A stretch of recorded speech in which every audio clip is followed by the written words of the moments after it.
చాలా సమర్థవంతమైనటువంటి ఫలితాలు కలిగేటువంటి పరిస్థితి మనకు దీనివల్ల కలుగుతూ ఉంటాయి. అట్లే ఈ బెల్లం మరొక వ్యాధి కూడా చాలా అద్భుతంగా పనిచేస్తుంది. ఎలాగంటే ఉదాహరణకి మోకాళ్ళ నొప్పులు ఉండేటువంటి పరిస్థితి ఉన్నప్పుడు వెంటనే తక్షణమే శీఘ్రంగా సత్వరమే దాని యొక్క ప్రభావాన్ని చూపించి ఆ యొక్క సమస్య నుంచి బయటపడాలంటే ఈ బెల్లాన్ని తీసుకొని అందులో తగినంత సున్నం వేసేయాలన్నమాట.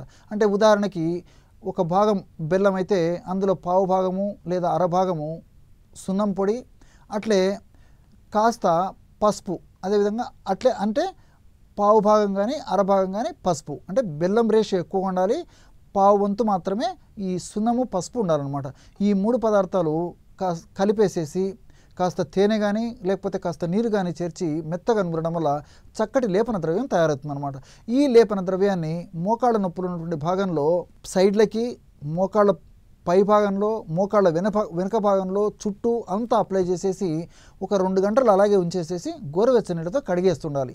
ఈ విధంగా చేయడం వల్ల మోకాళ్ళ భాగంలో ఉన్నటువంటి పోటు, సలుపు, బాధ, మంట, అసౌకర్యము ఇవన్నీ కూడా చాలా త్వరగా ఈ యొక్క 3 ఔషధ గుణాలు కలిపి తయారు చేసుకున్నటువంటి ఔషధం లాగేసేటువంటి పరిస్థితి ఏర్పడుతుంది. కాబట్టి కంఫర్టబిలిటీ అనేది వస్తుందన్నమాట. అంటే సౌకర్యవంతమైనటువంటి ఆ యొక్క పరిస్థితి మోకాలు భాగం ఉండేటువంటి పరిస్థితి కలుగుతుందన్నమాట. అంటే మోకాళ్ళ భాగంలో సౌకర్యవంతంగా కలిగేటువంటి పరిస్థితి ఏర్పడుతూ ఉంటుందన్నమాట.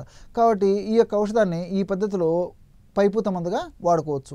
అదేవిధంగా బెణుకు దెబ్బలు, అదేవిధంగా ఎక్కడన్నా మనం కింద పడేసేసి ఈ బెణకడం వల్ల కలిగేటువంటి కొన్ని నొప్పులు, ఇలాంటి సమస్యలు ఉన్నప్పుడు కూడా ఇదే ఔషధాన్ని అంటే బెల్లము, సున్నము, పసుపు కలిపి తయారు చేసుకున్నటువంటి పద్ధతిలో పసుపు కలిపి ఔషధాన్ని తయారు చేసుకొని ఈ పద్ధతిలో వాడుకోవడం వల్ల కూడా ఈ బెణుకు నొప్పులు, ఇలాంటి నొప్పులు కూడా తగ్గిపోయేటువంటి పరిస్థితి ఏర్పడుతుంది.